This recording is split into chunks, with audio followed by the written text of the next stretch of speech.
The expression La Belle Époque is of course something rebuilt after the war, but I really think that at that time people were convinced that they were living a special time. Of course there was many problems on the social point of view, but people were thinking that with the progress and so on, everything will go better, and they decided to live a wonderful time in 1900. It was really an optimistic period, convinced of the progress, and that's why there was so much humor in all the art of that time, including even the architecture of the building in 1900.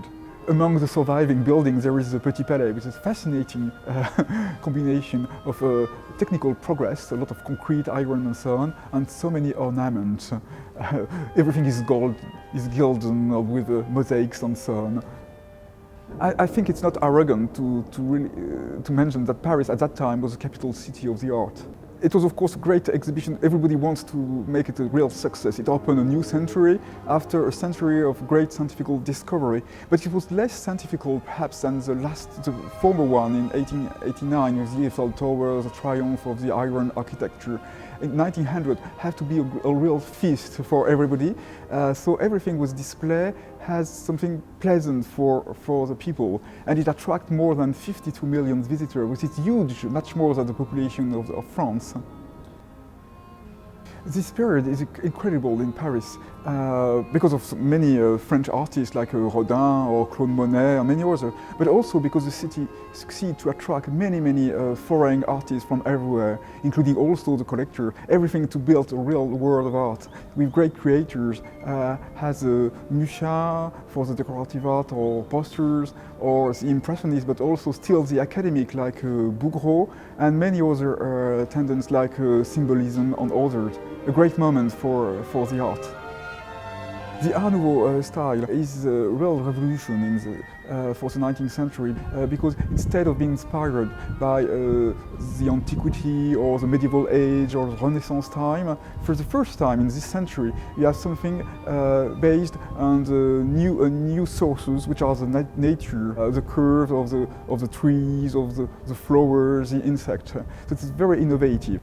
So, by Mucha, for example, we have the chance to have a wonderful statue, La Nature, wonderful bust of gilded bronze.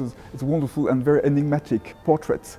But it's a very famous artwork. But we have works totally ignored by the same Mucha, like silk and velvet, which have never been displayed before, and a very striking sculpture by Sarah Bernard, the famous actress, but she was also a sculptor. In the exhibition, we managed to have a very large room, like a salon of that time, mixing everything. And it looks like when a collector arrived from America by boat to Le Havre and then, and he discovered the Parisian scene, he could feel excited but a little confused. There was so many to see and so many directions. It's not like in a museum where usually things are displayed in orders. But at that time everybody was still living, the old, the new one, and like in our time.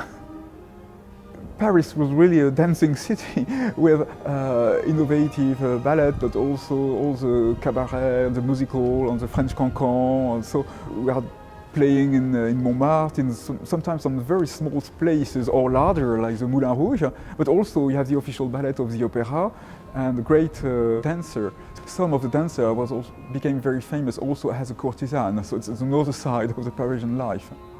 The fashion was so important in Paris, like in the 18th century or during the Second Empire. But in 1900, a new generation of designers like Doucet or Madame Paquin was so successful, and many Americans, by the way, came to Paris to rebuild their dress collections. Then they go to the portraitist painters and come back with both the portrait in the new dress and so many cases of great clothes. Paris was really the center of the fashion, at least for women, perhaps more London for the men. And it was a great industry with thousands and thousands of workers everywhere doing those incredible dresses with a lot of embroidery. We have a wonderful coat by Vort, owned by la Comtesse Greffeuil, one of the models of Marcel Proust, La Recherche du Temps Perdu, created, we imagine, for some evening at the French Opera. And it was cut in a piece of textile given by the Tsar of Russia to her.